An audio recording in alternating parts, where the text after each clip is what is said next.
Welcome to the Dr. Leadership Show, where we take a look at how you approach your work and personal life and how we can make the most out of both of them.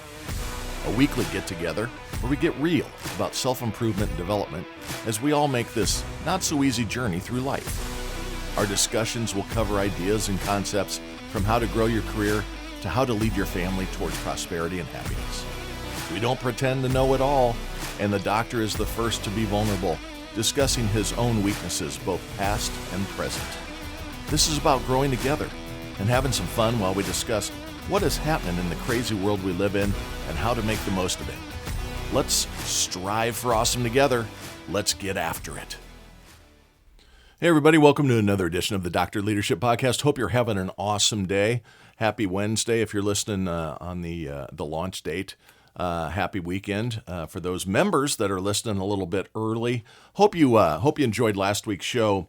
Had William C. Davis on launching his new book. Check that episode out. That can be found out at our website, www.drleadershipresults.com, or you can go out to Libsyn and catch it there, Apple, Spotify, iHeartRadio, YouTube. We're everywhere, man. Just check it out. Would love you to give a listen. Also got a very exciting one coming up. You know, the markets have been volatile. There's a lot going on with these trade adjustments that are needing to be made. All for what is going on here. A little bit of pain for a whole lot of gain is real good, and the pain's diminishing quickly. But have a gentleman by the name of Will Young that I'm meeting with this week to get set up for an episode, which will be great because he's a financial expert, retirement planning investor, etc. And we'll be touching on a bunch of things around the markets and retirement planning and estate planning, etc. With Will coming up. Very excited about that. Remember, you can get early access, right? You don't have to wait till Wednesday launches or Thursday or whatever. You can get a little ping reminder every weekend when I upload the next week's episode 3 or 4 or 5 days early. You can join the membership site by going out to www.drleadershipresults.com. Click on subscribe. It's $5 a month. Had another nice week of add-ons. Appreciate that. If everyone would just simply go out there and do that, help a brother out. I'm retired now, man. I need some financial support here. Give me a little help. But you can cancel anytime if you don't find value in it. There's 175 episodes sitting out there for you to download and take at your time. Easy access, all in one place, etc. And then if you just want to give us feedback, say, hey, Brent, didn't like it, loved it, here's an idea, what about this, don't do that, why'd you say that, give us an email. We're always willing to take feedback. Remember, feedback's a gift. If you choose to accept it, I choose to accept it. I can be reached at drleadershipresults@gmail.com. So, got all of the setup out of the way here. This week, I'm talking about the value of humility. And man, what an interesting weekend. The NFL draft was on since, I think, Thursday night was round 1. And so it's been taking place all week. And tons of stories, so many good stories, right? Stories of hard work, stories of dedication, stories of focus, training, command of the basics, right? Working out on a daily basis, being dedicated, thankfulness, and of course the physical fitness. I mean, these gentlemen, these young men are absolute specimens, and it's just amazing to watch some of that stuff. These are the best of the best in the American football, the only football as far as I'm concerned, group out there. We do use the foot every once in a while. We kick extra points and field goals with it, and we punt and we kick off, so we do use the foot, but it's not soccer. But they are the best of the best, as I was saying. So to be able to compete at this level takes, first of all, a really long but an incredible journey to achieve that goal, to get there. First, you have to stay healthy. I mean, this is a high-contact sport, not as good as it used to be, and I'm glad some of the adjustments have been made, right? I didn't like people getting their heads taken off, but man, the passes over the middle in the old days and the quarterbacks coming out of the pocket in the old days was a little more interesting to see, a little tougher folks. Got a lot of LeBron Jameses in the pocket these days, but you have to stay healthy. So fitness is critical. We've talked about fitness. We've talked about the importance of having a healthy body, which leads to a healthy mind. We don't have to be NFL prospect fit, but I do think it's important for that to be brought up. Then the talent needs to be at the highest levels, right? A lot of these kids have gone to the best camps, have had nutrition expertise around them. I mean, you look at the players today, and they're like Terminators in comparison to the guys in the 70s. I mean, guys in the 70s smoked on the sidelines, right? Were drunk on the field. Babe Ruth's left and right in the NFL. It just North Dallas 40. If you've never seen that movie, go watch it. You can see what football was like in the 70s. Great movie. But the talent is, of course, incredible. And then you need a little bit of luck and a great supporting group around you, teammates, coaches, managers, fans, agents, marketing folks. You need all that to go on well. So let's talk about the numbers here for a second, because this is amazing to me. Everybody says, oh, I'm going to go after the NFL. I mean, you have a better shot of being a rap artist, a lot better shot than being a professional football player. There are 1.1 million high school football players. So 14, 15, 16, 17, and 18-year-olds, there's 1.1 million of them playing in high schools around the country. All right? Any estimates or guesses on how many make it to the next level? That's any NCAA college football. That's Division 1, 2, 3, FCS, FBS, all the leagues, all the different talent levels, school sizes, anybody that has football. Any estimates, 1.1 million in high school. What's the estimate on how many make it to the NCAA to play? Throw a guess out there. It's 71,000 total players. Okay? Still a very big number, but that's 6.5%. So you got to be the top 94 percentile to continue on, and then you got to be the top 94 percentile in that specific position. So the number actually is 1/11th. You're trying to play a receiver, may be able to play D-back and some of that stuff, but it's a small number. So then to make it to the collegiate level is one step. But now, what is your estimate on college players that are going to make it to the NFL? Making it to the epitome, the goal that everyone's written down when they're 10, 11, 12 years old playing in the backyard. I'm going to play in the NFL. You start with 1.1 million, you get down to 71,000 to make it to college. Then the drop-off is dramatic. What's your guess? Only 1.6% of the collegiate players, of the 71,000, make it and will get drafted in the NFL. That equates to about 850 players. 853, I think, is the number I read, making it to the pros out of 1.1 million. That's drafted and undrafted. Now, many of these make it to the practice squad, right? I mean, they're picked up by a team, but they don't actively play day in and day out either. So then you got a whole nother level, which I didn't go into detail on that in my notes. But so to put this into perspective, you have a better shot of getting struck by lightning in your life than you do in making it into the NFL, focusing to it every single day and working on your craft. So this is the best of the best, right? And it is an unbelievable journey that takes you here. Now, I don't know what the math is on then actually being a successful player in the NFL, right? Another stat, the average lifespan of playing in the NFL is, what do you think? It's 3.3 years. I don't know what you yelled out in the car driving down the road, what you said there smoking a cigar on the patio, but it's 3.3 years. Wow. So let's get this straight here. Let's do the math. You have to train to be the strongest, the fastest, the smartest, the most skilled. You got to stay healthy. You got to get a little lucky. And then you hope to last the average of 3.3 years. 3.3 years. So this dream can be dashed for a number of uncontrollables. You could have a health problem that, an injury. Non-contact injuries happen. You can get in a car accident, end your career. You can get an illness. You can have some sort of genetic issue that comes up. Heart palpitations. How many times have you heard that? You can have flat feet problems. You can have Achilles tendonitis. You can have a knee issue. So you got to have these uncontrollables. You got to have your health. Fitness is kind of controllable. You got to have a winning record. I mean, not a lot of all-stars come out of people that are 2-10. You got to be surrounded with a good record. You got to have the right coaches, best agent, etc. And it could still not work out. But what about the easy controllables, right? So you got all these things that don't go right that can take you down. But what about the thing that you can't control? Health, injuries, etc., what we just covered. But what about controllables? What about something simple like likability? More importantly, humility. This is true in leadership. This is true in sports. This is true in life. If you're a pompous, narcissistic asshole, people don't like you. And you're going to get skipped over for someone that's more likable, even if your talent may be a little bit higher.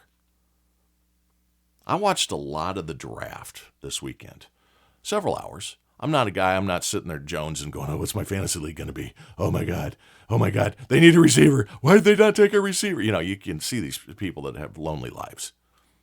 Not to pick on anybody just that dedicated to it. I get it. I enjoy certain things too. But I watched it, and a lot of it. And if you didn't know, I am sure by now you have heard all the hubbub on the dramatic fall from expected grace of Shedeur Sanders. Now, Shedeur is, if you don't know, he is was the quarterback of the Colorado Buffaloes college team that had been just abysmal in football since probably the last time they had something decent. I'd need to go back. I'm going by memory here. 70s and 80s. I mean, they had a couple of runs. They were playing against Nebraska, and that time the Big Eight. You had Colorado in that league, and still part of the Big 12. But it has not been good for a long time. So they went out and hired a very high-end coach, or an expected high-end coach that caused a lot of ripples, Deion Sanders. And that is this kid's dad. So he was expected, talking about Shedeur again, and talking about humility here. That's what this episode's about. He was expected to be a top 5 draft prospect. Some analysts even had him pegged to be the number 1 selection. Top 5 for sure. Top 1 or 2 quarterbacks, undoubtedly. I mean, this guy's, all you had to do was watch and listen to him, right? He had rap albums out and did songs, and beforehand he was saying, I'm going to be in the league, and he had a necklace that was, the size of my head with ice all over it, just totally ganging up look. Just like, oh, come on, man. And I understand there's some cultural things here, but just over the top, obnoxiously self-centered and egotistical. So he was projected to be this top 5 guy. He believed all the hype. Some people evidently believed his hype. And he's a talented player, I think. You can go back and you can critique armchair quarterback like we all do and look at that pass wasn't very good, doesn't have a run game, very self-centered, took some unwanted and unwarranted sacks. All the analysts had all sorts of different opinions on him. But unfortunately, the draft didn't go as planned. First round, no pick. Oh my God. Day 1, sitting there alone. Now, he had gone out and he had made a bookcase with all the pro hats on it. He had this couch area all designed for him to sit in with his family and his crew when he'd take the call and getting this big contract that's going to come at him. And all for naught, man. Way overconfident, was not humble, did not show appreciation, did not show humility. So he was supposed to go top 5. He finally went, you know where? 144th pick. A half a dozen quarterbacks selected before him. And the stunned announcers were trying to understand what was happening. Someone not getting selected became a bigger story than these people that had worked their asses off their whole lives to be selected. So see, a day before the draft began, an article came out, an anonymous assistant coach, an NFL coach. See, they do these interviews. The players do interviews. The potential prospects do interviews with different teams. Teams ask for interviews. They have what's called the combine, where they go and they do workouts in front of everybody. See, Shedeur, he didn't go to the combine. I don't need to do the combine. He didn't show up to a lot of interviews. Decided not to. Well, this one assistant coach came out and said, we did do an interview. They don't say what team. But in his team interview, what this coach said was the worst one-on-one interview he had ever taken part in. He was arrogant, extremely entitled. He said these words very strongly: entitled, arrogant, lacking in humility. He felt what this coach said, anonymously again, but said that his comments were he was going to dictate the culture of the team. They needed to build around him, not him to gravitate and assimilate into the team. Man, dude, you're 21, 22 years old. You don't know anything yet. You aren't going to dictate the culture of an NFL team. He was very egotistical, self-centered. He was not humble. This goes out to us all as a reminder in anything in life. My wife was an unbelievable basketball player, the most humble person ever. When somebody brings it up to her, she goes, it was a long time ago. I was fortunate, had great teammates. It's never about her. She's in the Hall of Fame. It's never about her. She's the most humble person. She doesn't want to talk about herself. She wants to see how you're doing. Now, I'm not saying my wife's perfect. I think she is, but I'm not saying that. Pretty close. Got a great taste in men. But she's humble, and it's always been awe-inspiring to me. I don't know if I could be that humble. If I was a Hall of Fame basketball player, I think I'd probably talk about it a little bit more. I've got buddies that still relive their no-hitter in high school because it was the best they ever got. They peaked early. My wife didn't peak early. She went on and did unbelievable things in the business community, set records at her company. It's because she's just the work ethic and things. I know lots of people that are very humble. I have a gentleman, Mike, I worked with for the last 15 years at my former employer. Just hung it up. The most humble man I've ever met. Worried about his team, never about him. Never wanted the spotlight. In life, whether you're a parent, whether you're a child, whether you're in your business environment, you're a leader, you're an individual contributor, humility and being humble is a wonderful attribute. Don't do it to be liked. Do it to be really that way. But you don't need to be the center of attention all the time. Everything's not about you. You need to understand you're just a cog in a billion-tooth wheel of this world we live in. 8 billion-tooth wheel. See, Shedeur, he wasn't likable. What a lesson in life here, right? Cockiness is a terrible attribute. Narcissism is awful. When you do the math, we've got 850-odd players out of 1.1 million making it into the NFL, and that's not a year, that's total. I mean, it's less than that. You only get 200 and some that are drafted every year. So it's 200 out of 1.1 million. You know what I mean? It's 0.00078% of players make it. If you think, or if you can't think, that teams don't have choices, if you are a pompous, excuse my French, prick, you're going to get passed over. That could be cancerous in the locker room. That could be an issue to the team. What about his daddy? Is that going to be a problem? Because he's a big personality. See, Shedeur is loud, flashy, obnoxious. And good or bad teams and their owners, their general managers, were turned off by it. That's their choice. They've spent the billions of dollars. They have all the risk. They own the team. They get to make the choice. In life, people can choose to do business with you or not. There are choices. Humility is a tremendous skill and attribute to hold. See, no matter how good you are, you have to earn respect. You have to work to be a part of the team, Shedeur. It's not your team. You may not make it. You may make it, but then at 3.3 years is the average. The team's going to build a culture all around you. May or may not make it. If you do make it, 3.3 years. Team's been in existence for 50. It ain't about you, man. Humility is so important in life. Be humble, folks.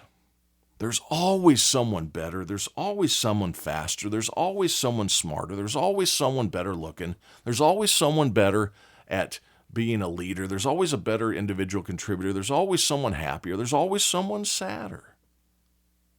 Don't be unlikable. Don't put yourself against a headwind when people have choices. First of all, our society needs likable. Treat each other with respect. Discourse. Open your ears. Listen to other opinions. Don't burn shit up when your team doesn't win. Being unlikable cost Shedeur about $40 million. That's contract value, perceived contract value. You come out in the first 2-3 quarterbacks, it's probably a $45 million payday over a 4 or 5 year period. You're going to come out, you're going to be on rookie, and then you got to get through it a couple years, and then you get to write your contract. You got to stay healthy, you got to perform. They're building around you. They're going to give you a little bit of space on if you perform at the highest levels yet or not, because you're building the team, you're learning the team, etc. This kid being unlikable, being cocky, and some people are saying it was, racism or whatever. No, BS. 80% of the people chosen were of the same skin color as Shedeur Sanders. It has nothing to do with racism. The victimhood shit needs to stop. Kid wasn't likable. Kid was egotistical. And I think just what happened to the Tennessee quarterback on NIL, Nico, he demanded more money as a college player. He was going to make $2 million as a junior in college playing a sport. He wanted more money, and Tennessee said, pack it up. We don't want you. Not part of the team. So he went to UCLA and is making half. And now I think the NFL is putting a stake in the ground too, going, listen, kids, you're just young punks still. You haven't earned the right to act like this. You don't get to call the shots. We're the NFL. We're the biggest business, sports business in the world. You are a gnat on the tailpipe of the lowest rung of the ladder. You may be the most talented person in the world. Does not matter. I've got 1.1 million to choose from every year coming out of high school to watch. I've got 71,000 coming out of college. I can find someone else. Tom Brady was the 200 and something pick, 199th or 229th or something. There's players that are hidden gems that haven't peaked yet. As a regular person in life, show your kids how to be humble, how to be appreciative, how to not be an a-hole. Let your play or results speak for themselves. Be confident, but understated. We are owed nothing in this life. Shedeur learned a valuable lesson, and I hope he goes on to greatness. I have nothing against the kid. He's just the example of why humility matters. It's a bright, shiny example. Pay attention. I hope he does go on to greatness. I hope he learned the lesson. I hope his dad learned a lesson. His dad was a showboat too. Very, very talented. Prime time. Deion Sanders.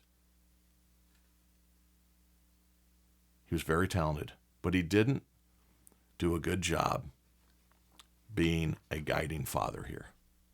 His other son, Shiloh, at 20 years old, already has claimed bankruptcy due to a court ruling where he owes a former security guard $12 million. You know why? Because he thought he was so special that he didn't even show up to the court date for the claim of damages. I'm special. I'm Shiloh. My daddy's Deion. Now you owe $12 million. Now you have a bankruptcy, 20 years old. That NIL money is going to get sucked up by the court. Not very smart. Poor daddy skills. I'm sorry. And I think there's been a lot of good skills. Both of them are good students. But man, you got to understand, you are not as big as those britches you're trying to fit in. Nobody is. He thought he was special too. He has a Mercedes that he hasn't paid for. Mercedes is trying to impound a $125,000 car. At 18, his dad should have stepped in and said, you aren't getting an $835,000 car. I don't care if you made $500,000 in NIL money. Everybody says, well, he's an adult. Yeah, but his brain's not developed. Nobody's is until you're 26, 27 years old. Teach him some humility. Let's get you a nice Jeep Grand Cherokee. Put some big rims on it if you want. Put some flashy stuff on it. Get a special paint job. You don't need a $135,000 Mercedes-Benz at 18, 19 years old. You're asking for trouble as a father. Cops are all going to know who it is. Somebody's going to try to make a name for themselves. Dad should have stepped in and should have said, quit being an idiot. This set of lessons is all about humility. Be humble. Be appreciative. Be respectful, be thankful, and just be a good person. Help others. Raise people up. Don't say I'm great, you're less than me. Raise people up. It is not all about us as individuals. It is all about helping others and standing up strong for what is best for the team. See, social media, and I get on this kick a lot, I hate it. Social media has created a bunch of wannabe stars. And quite frankly, they're all just selfish idiots, with many of them just being soft porn stars, quite frankly. OnlyFans, there's 1.4 million women under the age of 24 on OnlyFans showing what God gave them off. What a great thing to be able to talk to your kids later in life about. Money is not that important, man. I know a lot of people that don't have a lot of money that are just stellar human beings. So you have social media pushing these kids the wrong way. Everybody wants to be a star. Nobody wants to show up at 7 and finish at 6. They want to show up at 10:30 and finish at 2. And then be told nothing but praises. You're so awesome. You're so awesome. You're so awesome. Hey, man, how about some constructive criticism? How about some feedback? Great job there. Look at this. I want you to look at this. See this as an opportunity to do a little better for yourself? Feedback's great. So talk about humility and being humble with your teams, with your family members, with your kids. Look internally. Look in the mirror. Be good to people. Leaders, too. You guys need to understand. Be a humble leader. It's not about you. I've had leaders that always had to make sure their name was involved in the spotlight moment. Ronald Reagan said, it's amazing how much you can accomplish if you don't care who gets credit. Unbelievably solid statement. Don't be a leader that's trying to shine the light on you. Don't have spotlights on the stage of life. Have theater lights on. Let everybody be seen. Because what's going to happen is you're going to become awesome. Then you got to keep that shit up. Talk next week. Be humble.